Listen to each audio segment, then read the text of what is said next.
बिस्मिल्लाहिर्रहमानिर्रहीम, अस्सलाम वालेकुम। नाज़रीन, आप देख रहे हैं द लास्ट आवर। मैं हूं यासिर रशीद और स्टूडियो मेरे साथ मौजूद हैं सीनियर तजियाकार राना मोहम्मद अजीम साहब। नाज़रीन, पाकिस्तानी सियासत की तारीख के अंदर कल एक अफसोसनाक दिन था, एक स्याह दिन था, जब पाकिस्तान के एक मकबूल पार्टी के leader chairman PTI Imran Khan के ऊपर कातिलाना हमला किया गया। उस कातिलाना हमले में वो बच गए, उनकी टांगों पे 4 गोलियां लगीं। ऑपरेशन हुआ, ऑपरेशन में दाईं टांग से गोलियों के ज़र्रात को निकाल दिया गया। बाईं टांग के अंदर जो ज़र्रात मौजूद हैं वो अभी भी मौजूद हैं और डॉक्टर फैसल के मुताबिक वो इसलिए नहीं निकाले गए कि वो किसी बड़े डैमेज का सबब नहीं बन सकते।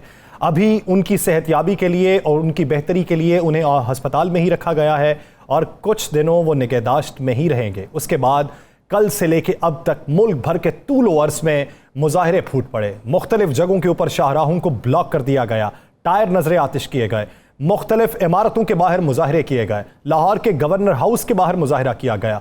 मुल्क के तूल व अर्ज़ में चलने वाले मुजाहरों की शिद्दत में किस हद तक इजाफा होता, इसका मुस्तकबिल क्या होता, उस पर वफाकी हुकूमत ने जहां पे मामलात को ठंडा करने की कोशिश की तो बेशतर बयानात ने मामले को मजीद आग और हवा देने की कोशिश की। इसी के ऊपर पाकिस्तान तहरीक इंसाफ के चेयरमैन इमरान खान साहब की प्रेस कॉन्फ्रेंस सामने आती है।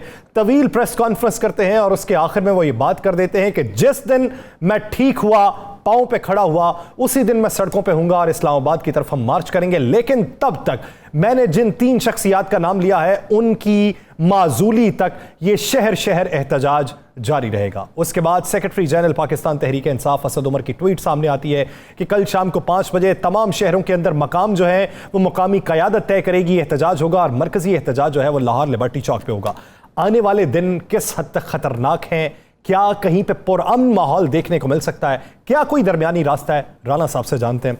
राना साहब, गिर एहतजाज की कॉल, जब खान साहब का बयान कुछ देर के लिए डिले हुआ तो बहुत सी बातें गर्दिश होना शुरू हो गई कि ये किसी वजूहात की बुनियाद पे डिले हुआ है। सबसे पहले तो उस उमूर पे आइए कि किन वजूहात की बुनियाद पे वो ताखीर का निशाना बना।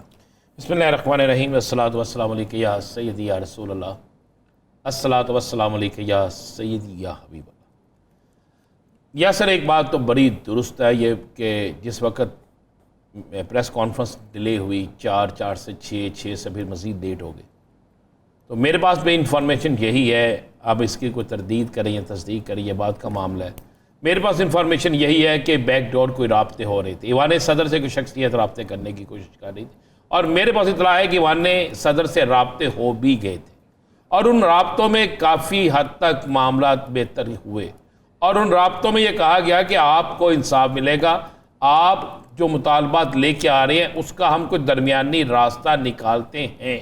ये मैं लफ्ज़ अदागार हूँ कि आपके मुतालबात का कोई दरमियानी रास्ता निकालते हैं और कोई ऐसा सिस्टम बनाते हैं कि जिससे जो मुजरिम है उसको सज़ा मिले, जो मुजरिम नहीं है उसको इस पर ना रखा जाए।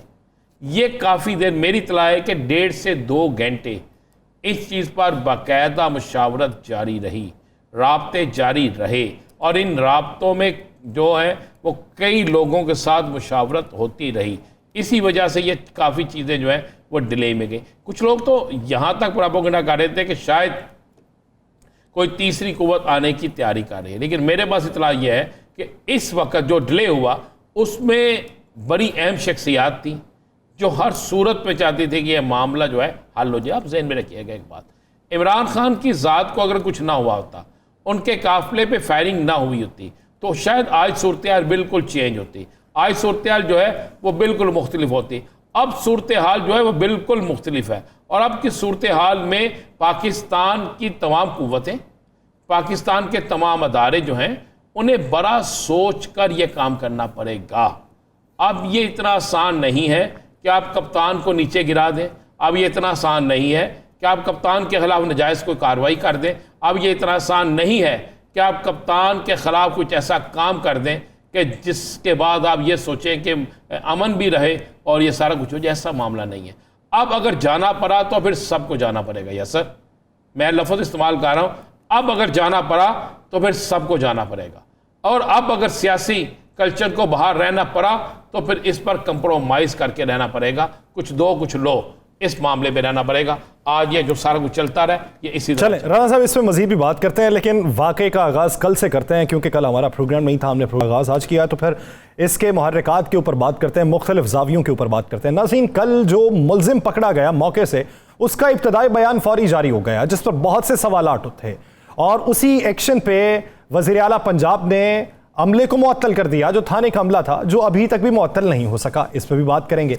मुल्जिम का जो बयान है वो ज़रा मुलाहिजा कीजिए, फिर उसके मुख्तलिफ निकात पे बात करते हैं। ये सर मैंने इसलिए किया है कि ये लोगों को गुमराह कर रहा था इमरान खान, और मुझसे ये चीज़ देखी नहीं गई, तो मैंने इसको मार दिया। मारने की कोशिश की, पूरी मारने की कोशिश की कि मैं इसको मारूं, सिर्फ और सिर्फ इमरान खान को और किसी को नहीं। ये मैंने सोचा उधर अजान हो रही है, उधर डेक लगा के शोर कर नहीं, ये तुमने अचानक को सोच के मेरे ज़मीर में ये चीज़ अच्छा नहीं माना। अचानक फैसले किए या पहले? अचानक फैसला किया, दिन से, सुबह से, जिस दिन का ये लाहौर से चला है उस दिन से मैंने ये साजिश ये सोची।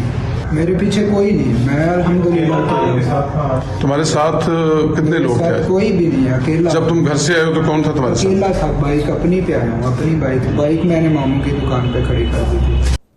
राणा साहब क्या कहेंगे, एक तरफ अचानक और एक तरफ लाहौर से चला था भी। अच्छा, मैं ये सी दो चीज़ों पे आने लगा। पहली बात यह है कि मैं आफरीन उस पुलिस इंस्पेक्टर पर कि जिसने ये बयान रिकॉर्ड किया, रिकॉर्ड करने के बाद एक आला पुलिस अफसर को, ये मैं आपको रिकॉर्ड के सामने आ रहा हूँ, एक आला पुलिस अफसर को दिया। उस आला पुलिस अफसर ने फिर आगे किसी जगह भेजा, फिर उसके बाद PTV पे चलता है, फिर एक और चैनल पे चलता है, फिर उसके बाद चलता है।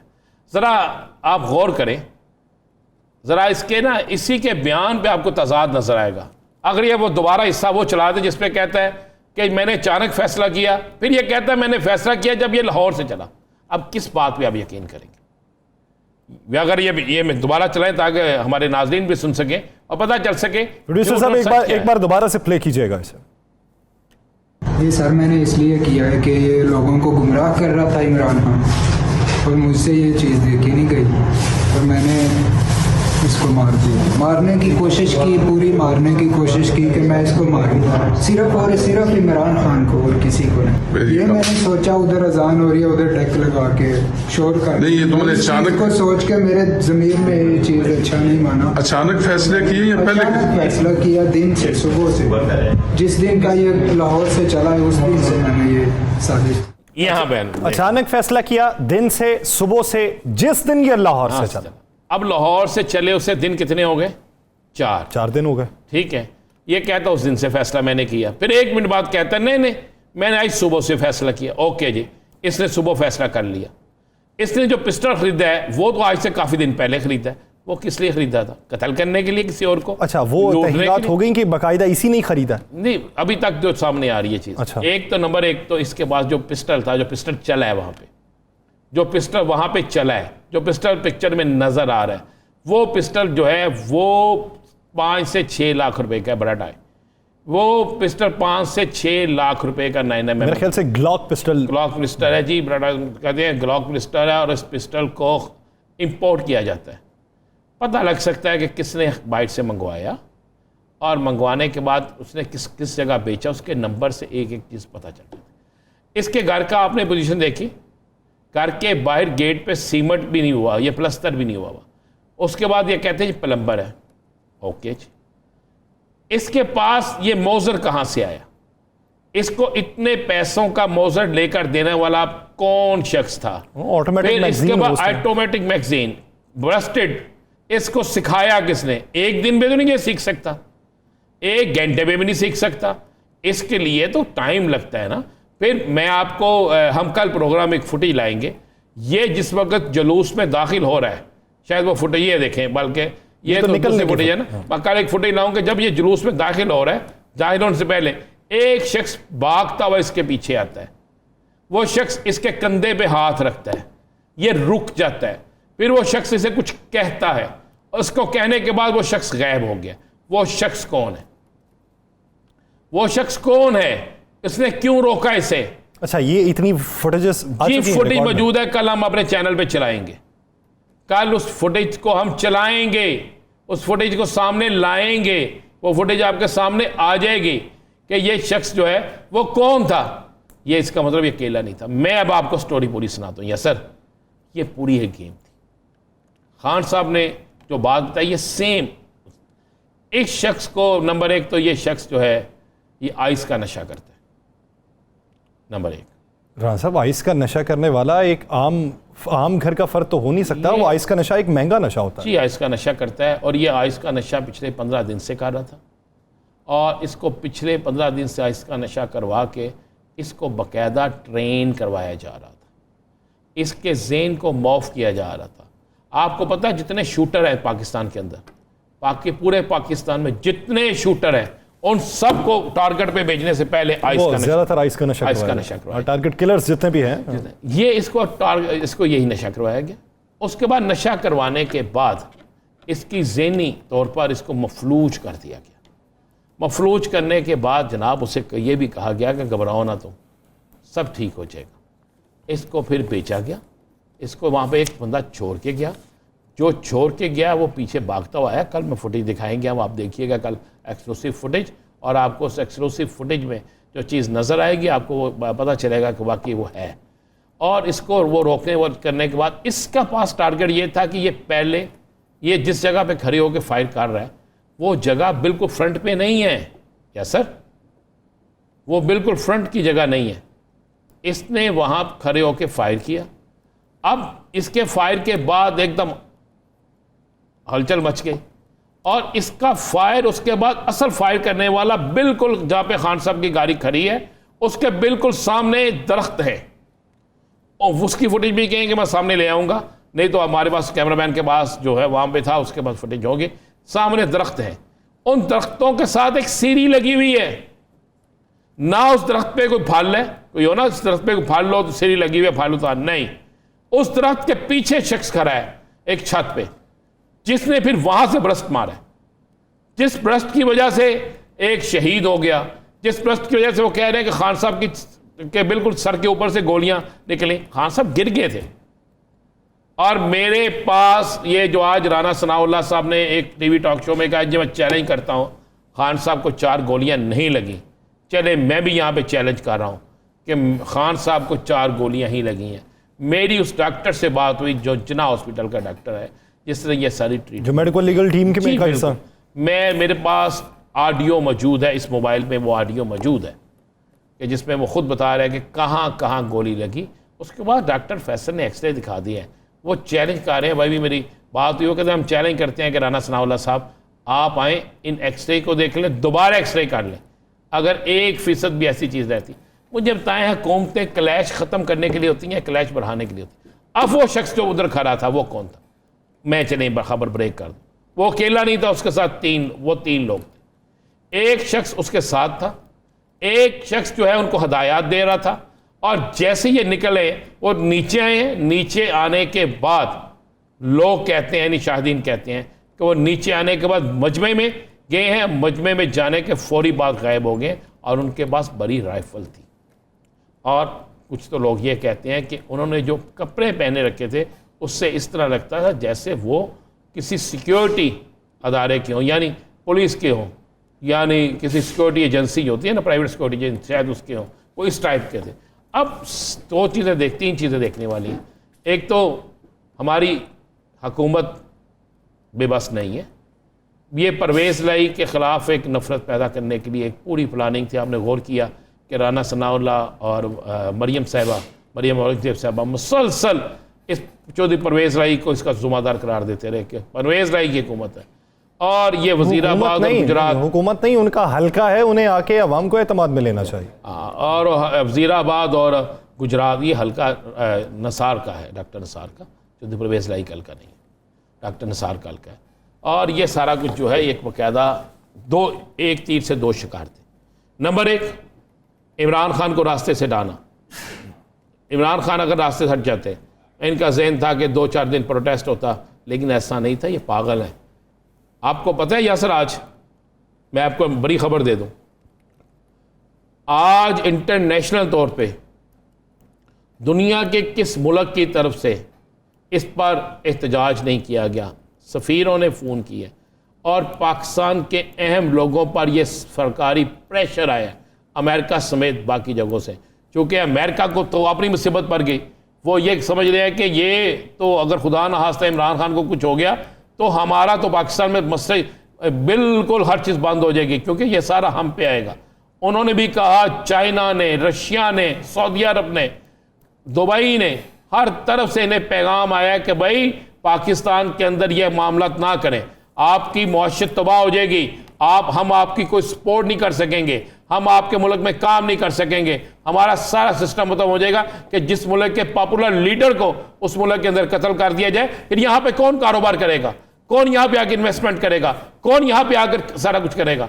अब मामला ये है, भारत ने भी तो बातें शुरू कर दी ना कि ऐसा मुल्क जो एशिया कप में हमें दावत दे रहा है, वहां पे साबिक जो वजीर आजम है उसकी सिक्योरिटी क्लियरेंस नहीं है, तो हमारी टीम की क्या होगी? बिल्कुल कर रहे हैं, उनका हक भी बनता है, वैसे भी उन्हें आग लगाने की आदत है। तो यासर साहब मुझे एक बात बता दें, इमरान खान क्या जुर्म कर रहा था? क्या बाकी लोग जो यहां तक आते थे लॉन्ग मार्च लेके वो जलसे जुलूस तकरीरें नहीं करते थे? इसका अगर पुरअमन, वो बार बार क्या कह रहा था, हम पुरअमन एहतजाज करेंगे, वो सुप्रीम कोर्ट तक गया है, वो हर जगह गए हैं, कोर्ट तक गए हैं कि हमें इजाजत दें, हम पुरअमन एहतजाज करेंगे। और गारंटी क्या होती है? उसके बाद सबसे बड़ी बात आप देखें, उस शख्स ने क्या कहा कि आप पुरअमन रहें, तोड़ फोड़ नहीं करनी। अगर कोई और होता वो कहता टूट पड़ो, तोड़ दो सब कुछ, दाखिल हो जाए इस्लामाबाद में। आज अगर वो अपनी प्रेस कॉन्फ्रेंस में ये लफ्ज कह देता कि उठो कल इस्लामाबाद दाखिल हो जाओ, मॉब इस वक्त जो है वो सारे का सारा रुख कर लेता, उनको तो मौका चाहिए। कौन रोक सकता था? अगर गोली चलती जो मर्जी हो जाता। लेकिन आज भी उसने पाकिस्तान बचाने की बात की है।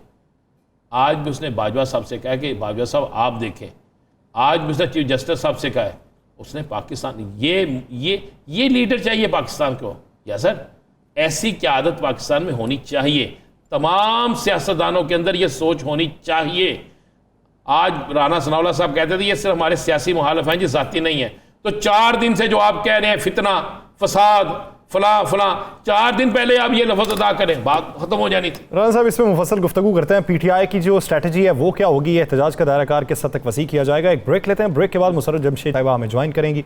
कहीं नहीं जाएगा श्रीविदास।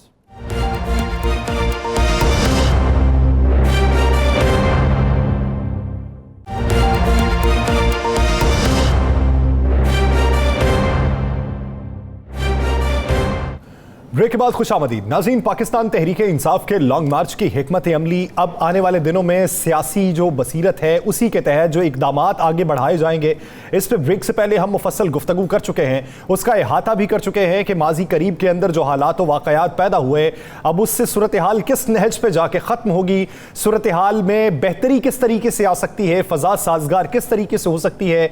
वो मुतालिबात जो पाकिस्तान तहरीक इंसाफ के चेयरमैन इमरान खान साहब ने उठाए हैं, उस वक्त तक एहतजाज के दायरा कार को किस हद तक वसी रखा जाएगा, हालात पुरअमन रहे, इसके लिए क्या हिकमत अमली अपनाई जाएगी, इसी बारे में बात करेंगे। पाकिस्तान तहरीक इंसाफ की रहनुमा मुसर्रत जमशेद चीमा साहिबा ने हमें ज्वाइन किया है। मुसर्रत साहिबा, बहुत मशकूर हैं आपके वक्त के।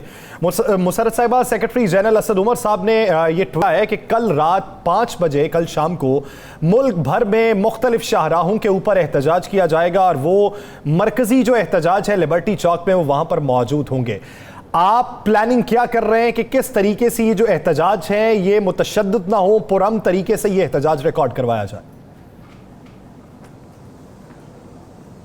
बिस्मिल्लाहिर्रहमानिर्रहीम, बहुत शुक्रिया। देखें, पाकिस्तान तहरीक इंसाफ वो वाहिद पाकिस्तान की वफाकी जमात है जिसकी नुमाइंदगी, हमारे लीडर की नुमाइंदगी पूरे पाकिस्तान के अंदर मौजूद है। लेकिन इतना बड़ा सानिया, का अफसोसनाक तरीन सानिया मैं कहूँगी कि हमारे लीडर की, पाकिस्तान के पॉपुलर लीडर की जान लेने की कोशिश की गई, उसके बावजूद हमारे जो कारकुनान थे और हमारे लीडर की तरफ से इवन शहरियों को भी पुरअमन रहने की हदायत जारी की गई। देखें, हमारी पाकिस्तान तहरीक इंसाफ की एक तारीख़ है। देखें, कभी भी किसी के बारे में कोई ओपिनियन कायम करनी हो, हम पाकिस्तान की वो वाहिद वफाकी जमात है जो पुरअमन रह के, जिन्होंने बड़े लंबे लंबे प्रोटेस्ट किए, बड़े पाकिस्तान की तारीख के सबसे बड़े जलसे किए जिसमें एक गमला तक भी नहीं टूटा। अभी भी अगर हम अभी के रीसेंट जो कल हमारे साथ हादसा पेश आया, हमारा जो लॉन्ग मार्च है तारीखी, आप देखें मीडिया तो कवर कर रहा है, आप लोग तो हमारे साथ साथ हैं, कहीं हमने एंटी स्टेट कोई नारा नहीं लगाया, कहीं हमारे वर्कर्स कारकुनान, हाँ जज्बा बहुत है लोगों में, गमो गुस्सा भी है, लोगों में फ्रस्ट्रेशन भी है, उसके बावजूद मैंने अपने लीडर की एक स्पीच को लोगों के लिए एक हदायतनामा ही मैं तो समझती हूँ कि पीसफुल, रूल ऑफ लॉ, आइन के दायरा कार के अंदर रहते हुए, हाँ फंडामेंटल राइट्स की तो हम एक लड़ाई लड़ रहे हैं, और वो भी पुरअमन एक मार्च की शक्ल में। लिहाजा प्रोटेस्ट करना और हमारे मुतालबात बिल्कुल आइनी मुतालबात हैं। हमें जो थ्रेट्स आ रही थी, जो गंदा खेल पिछले 6 माह में 8 माह में इस मुल्क और कौम के साथ खेला गया, और आखिरकार ये कल जो हमला था ये पाकिस्तान की सालमियत के ऊपर हमला था। कल का हमला आपने कहा कि पता? पाकिस्तान की सालमियत पे हमला था, तो मुझे एक बात बता दें, हुकूमत पंजाब में आपकी हमलावर गिरफ्तार हुआ, 45 मिनट नहीं गुजरे उसकी वीडियो सामने आ गई। आपने एक पूरा थाना मुअत्तल किया, एक भी थाने का एहलकार अभी आज के दिन तक, जब तक आप मुझसे बात कर रही हैं, मुअत्तल नहीं है, काम कर रहा है, हुकूमत आपकी है। उसके बाद दूसरी वीडियो आ जाती है जिसमें सीटीडी का एक अफसर चद्दर जो है वो पीछे बैठा मुस्कुरा रहा है। तो क्या है, आप इसको पाकिस्तान में हमला करार देते हैं और आपके सूबे में हमला होता है, आपका वज़ीर आला मुअत्तल करता है, मुअत्तल कोई नहीं होता। आप एक वीडियो सामने आने पर बड़ा शदीद रद्दअमल देते हैं, थोड़ी देर बाद दूसरी वीडियो सामने आ जाती है। आप बेबस हैं, आपके इख्तलाफात हैं, आपका कंट्रोल नहीं, या फिर आपका आईजी आपके कंट्रोल से बाहर है? बड़े ही अच्छे सवाल आपने रखे हैं, और यही वो जंग है कि जमहूरियत होते हुए भी जमहूरियत नहीं है। अब इस सारे सिनेरियो में let me tell you one thing, Rana Azeem साहब, यही आपके जो सवाल है ये मेरे मुल्क का मसला है, ये जो जमहूरी लोग हैं उनका मसला है, और ये आज नहीं हो रहा, ये अज़लों से होता आ रहा है कि यहाँ पे बिठाए हुए जमहूरी लोग होते हैं, हम जैसे लोग जो गलियों की खाक छान के आते हैं, लेकिन हुक्म किसी और का चलता है। यही तो, क्या आपको लगता है कि इसमें चौधरी परवेज इलाही साहब की गलती है, हमारे सीएम की गलती है? वो उन्होंने मुझे ये बताएं, हमारे पास इख्तियार, आईनी इख्तियार जो था उन्होंने वो एक्सरसाइज किया। अगर सूबे का 12 करोड़ के सूबे का सीएम ये अपना, अगर एक थाने के एसएचओ को मुअत्तल करने का कि उसके हुक्म के ऊपर अमल नहीं होता, तो फिर किसके ऑर्डर्स के ऊपर अमल होता है? आपको भी पता है, मुझे भी पता है। यही हमारी जंग है कि आपका जो आईनी हदूद, आपके जो आईने पाकिस्तान के अंदर आपकी हदूद मुकर्रर है, और जो हमारी हदूद मुकर्रर है, हमें अपनी अपनी डोमेन में काम करना है। हमारे ऐसे तो ना कहे, मेरी बहन ऐसे ना कहे, तो कभी जाके, मेरी बहन ऐसी तो बात ना करे, मेरी अर्ज सुन लेना जी, सीसीपी लाहौर की तब्दीली पे आप स्टैंड ले सकते हैं। देखिए मैं कंप्लीट कर लूं राना साहब, करें। मैं अर्ज ये करना चाहती हूं कि यही वजह है, देखिए यही वजह है कि लोगों को डराया धमकाया, और लोगों को अब आज हमारे जो चेयरमैन, उन्होंने क्या बात की आपको पता है? अल्फाज सुने एज इट इज। जो हमारे आजम सवाती साहब है, जब उनको बरहना करके उनके ऊपर तशद्दुद किया जा रहा था, तो साथ उनको बताया जा रहा था, आज खान साहब ने इंटरनेशनल मीडिया को और मीडिया को बताई है ये बात, कि उन्हें बताया जा रहा था कि जाके इमरान खान को बताना कि हम आपके साथ भी यही सलूक करेंगे।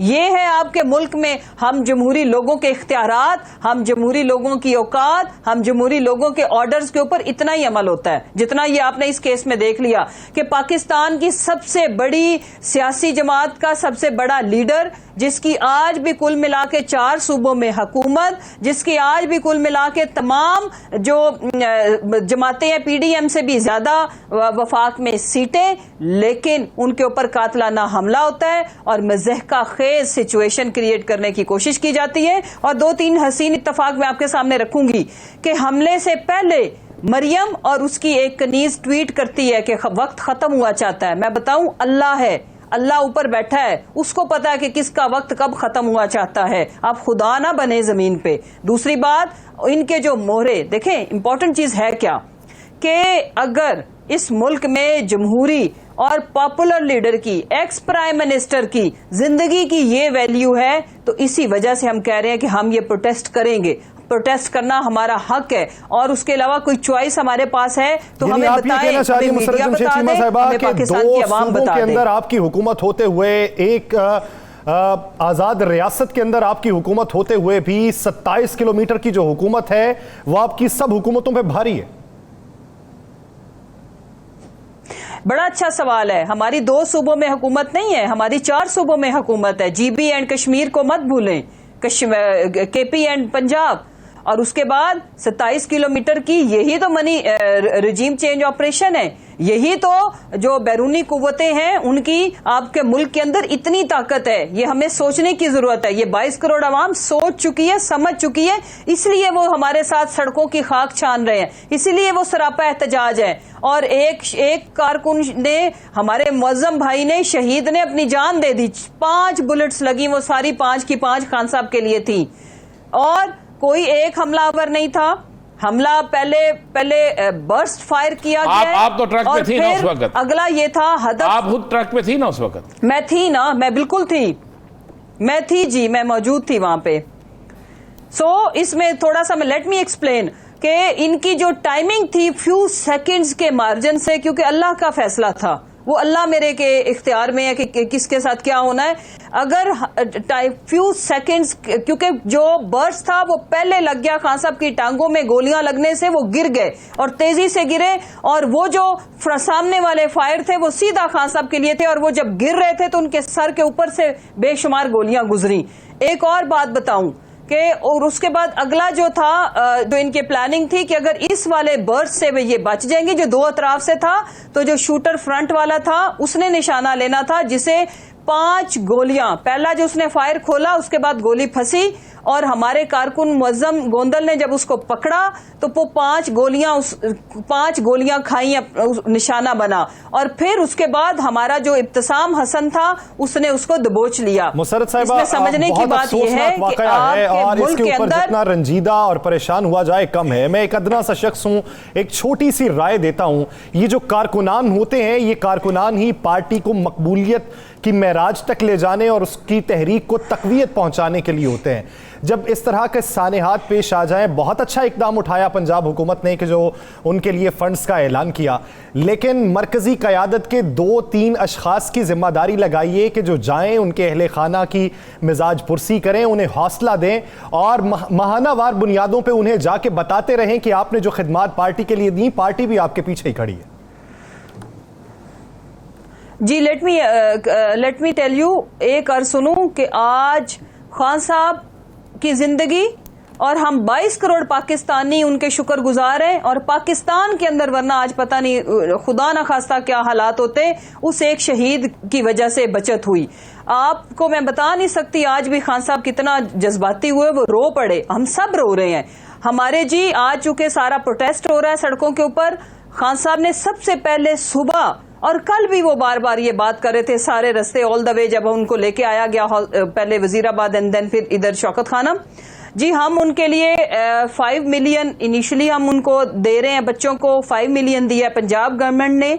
उसके साथ खान साहब की वाज़ेह हदायत हैं, जो कि हम उनकी फैमिली के साथ, हमाद अजहर और उनके साथ हमारे भाई मोहम्मद अली खान, वो सारे अभी शायद पहुंच गए हों। जिस वक्त निकले थे वो सुबह का टाइम था, क्योंकि ट्रैफिक ब्लॉक थी, तो वो कोई इस वजह से डिले हुआ। साथ हम उनका बच्चों का स्टाइपेंड लगा रहे हैं पर मंथ, 7 बच्चों की जो टोटल एजुकेशन है वो भी हमने उसकी रिस्पॉन्सिबिलिटी ली है। देखें, ये इतना छोटी चीज है, इतनी छोटी चीज है, हम जितना भी उनका, और आप उस कारकुन का जज्बा देखें कि अपनी जान की परवाह ना करते हुए फ्रंट से उसने वो 5 गोलियां अपने सीने पे खाई, उनके सर पे भी लगी, और लेकिन अपनी वो जामे शहादत नोश किया, लेकिन अपने लीडर की जिंदगी को बचाया। ये है वो जज्बा जो मैं क्योंकि वो जब ये कहता है कि मैं अपनी जान की भी परवाह नहीं करूंगा और मेरे और आपके बच्चों के बेहतर मुस्तकबिल के लिए। कोई पीटीआई का था या नहीं था, लेकिन मैंने लोगों की आंखों में आंसू देखे, मैंने लोगों के जज्बात देखे, क्योंकि इमरान खान एक कौमी लीडर है, किसी भी कौमी लीडर के साथ ऐसा नहीं होना चाहिए। एक शहीद, मुतअद्दिद अफराद जख्मी, FIR दर्ज हो जाएगी। देखें, यही अलमिया है मेरे मुल्क का, यही अलमिया, और हम इंशाल्लाह, मेरा ये ईमान है कि जब 22 करोड़ ने ये ठान लिया है कि हम भी मरने के लिए तैयार है, जब हमारा लीडर ये कह रहा है कि मैं अपनी जान की कुर्बानी नहीं दूंगा, हकीकी आज़ादी लूंगा, तो हकीकी आज़ादी ये है कि जब राना अजीम, मुसर्रत जमशेद चीमा, कोई इमरान खान साहब या कोई बहुत बड़े ओहदे पे किसी भी इदारे का शख्स बैठा हुआ कानून की खिलाफ वर्जी करे, तो उसके साथ जो आयन और कानून की किताब के अंदर, मुकद्दस किताब के अंदर लिखा हुआ है, दुनियावी मुकद्दस किताब कुरान पाक हमारी दीनी किताब है, दुनियावी जो अहम तरीन किताब है जिसको हमें फॉलो करना है, वो क्या है? आयन और कानून किसी भी मुल्क का, और उसके ऊपर अमल दरामद हो और उसके लिए प्रोटेस्ट ना करने पड़े, मुल्क ना बंद करना पड़े और खुद इदारे हरकत में आए। यही जंग है। इस्लामाबाद की तरफ मार्च जो होगा कितने दिन डिले के बाद होगा, और जब तक मार्च नहीं होता क्या रोजमर्रा की बुनियाद के ऊपर शहरों में एहतजाज होंगे? जी, जब तक हमारे मुतालबात नहीं माने जाते हम ये प्रोटेस्ट से गिव अप नहीं करेंगे। उसके बाद जैसे ही खान साहब स्टेबल होते हैं, स्टेबल से मुराद ये है कि वो थोड़ा चलने फिरने के काबिल होते हैं, तो फिर वो कॉल देंगे। उस वक्त इंशाल्लाह आप देखेंगे कि ऐसे तारीखी मनाजिर होंगे जो कभी किसी ने तसव्वुर में भी, ये जितनी मर्जी इंटेलिजेंस रिपोर्ट्स ले लें, ये जिससे मर्जी सर्विसेज हायर कर लें, ये इनकी इमेजिनेशन से भी ऊपर के लोग निकलेंगे, क्योंकि उन्होंने अपने लिए निकलना है। हम मजीद दो सवालों का जवाब, मजीद अरशद शरीफ, मजीद लीडर हम शहीद नहीं करा सकते। हम नहीं करा सकते। इनका जवाब दे दीजिएगा। और पंजाब में क्या मार्शल, पंजाब में क्या गवर्नर राज लगने जा रहा है? नंबर 1। नंबर 2, सुना है कि 12 तारीख दूसरा सवाल भी ले ले। सुना है 12 तारीख को आप मार्च का ऐलान कर रहे हैं, और सुना है आईजी पंजाब को भी तब्दील कर रहे हैं। इनमें इन 3 चीजों में हकीकत क्या है? नंबर 1, ये जौन सा मर्जी राज लगा लें, अब राज करेगी पाकिस्तान की 22 करोड़ अवाम। अपने मैंडेट को इज्जत वो खुद दिलाएगी, ये ठान लिया है उन्होंने। ये आपने मनाजिर देख लिए। क्या कभी आपने इतने छोटे टाउन्स के अंदर अगर आप रेशो निकाले ना आबादी के हिसाब से, तो इनको पता है, इसीलिए अटेम्प्ट ऐसे नहीं की गई। अब हम अपने लीडर की हिफाजत करने का भी बंदोबस्त करेंगे, और असल हिफाजत अल्लाह है, हम नहीं कर सकते। याद रखे, कल हमारे ईमान और मजबूत हुए हैं। दूसरी बात कि फैसल के मुंह को गोली उसमें से निकल के चली गई, लेकिन वो अगर आज जिंदा है तो फिर मेरा अल्लाह ही है ना बचाने वाला, और कौन है? दूसरी बात कि हम सुप्रीम कोर्ट से भी थोड़ा अपील करते हैं कि हमारे ऊपर कंटेम्प्ट लगाने के साथ साथ ना, खुदा के वास्ते इस मुल्क में बेसिक राइट्स, फंडामेंटल राइट्स नाम को नहीं है। पाकिस्तान के सबसे बड़े लीडर के ऊपर कातिलाना हमला हुआ है।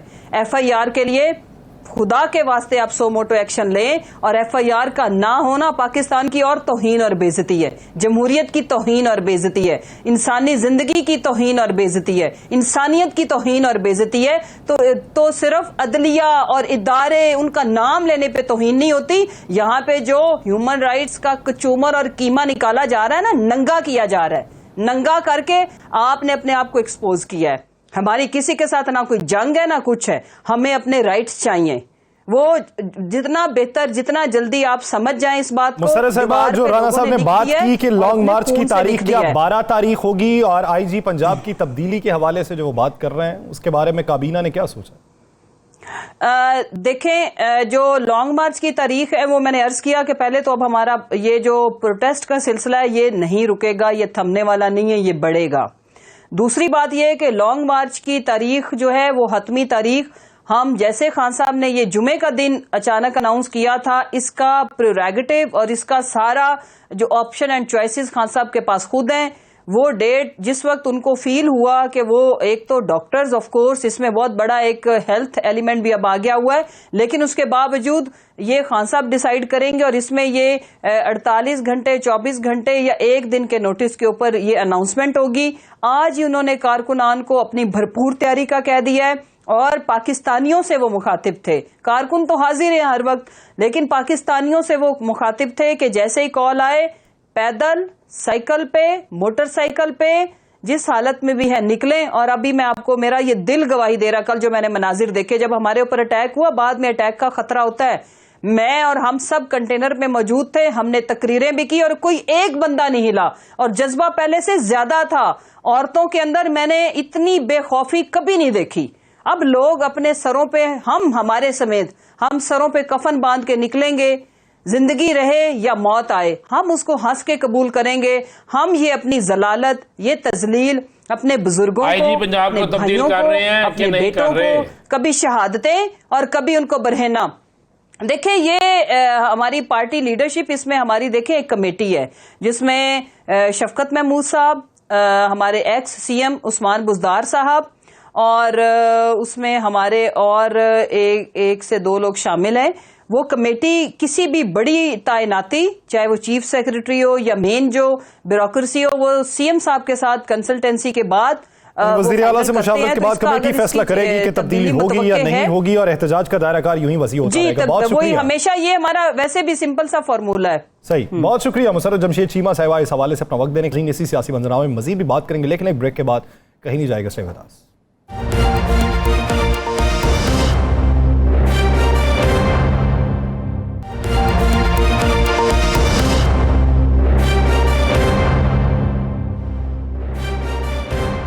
ब्रेक के बाद खुशामदीद नाज़रीन। पाकिस्तान तहरीक इंसाफ की जो मौजूदा हिकमत अमली है, खान साहब ने जो एहतजाज की कॉल दी है कि एहतजाज का दायरा कार वसी रखा जाए और तब तक एहतजाज को बढ़ाया जाए जब तक मुअत्तलियाँ नहीं हो जाती हैं, जब तक इस्तीफ़े नहीं आ जाते जिन 3 अफराद का नाम लिया जा रहा है, तो ये हिकमत अमली किस हद तक मरबूत और मुनज़्ज़म होगी और इसका इम्पैक्ट क्या आएगा और उनकी सेहतयाबी कब तक मुतवक्के होगी, इसी बारे में बात करेंगे। पाकिस्तान मुस्लिम लीग ज़िया के सरबराह एजाजुल हक साहब ने हमें ज्वाइन किया। एजाजुल हक साहब, बहुत मशकूर हैं आपके वक्त के। एजाजुल हक साहब, आप तो आजकल बहुत कुर्बत है आपकी खान साहब के साथ। खान साहब की तबीयत के हवाले से जो शुबहात, जो खदशात अवाम के जहनों में पनप रहे हैं, एक तो उसका जवाब दे दें। दूसरा, ये कुछ बातें हुई कि आज का जो उनकी प्रेस कॉन्फ्रेंस थी उसमें डिले जो है ये किसी बैक चैनल राब्ते की वजह से है कि वो बैकडोर जो राब्ते हो रहे थे उसी वजह से डिले हुआ। आप तक क्या इन्फॉर्मेशन?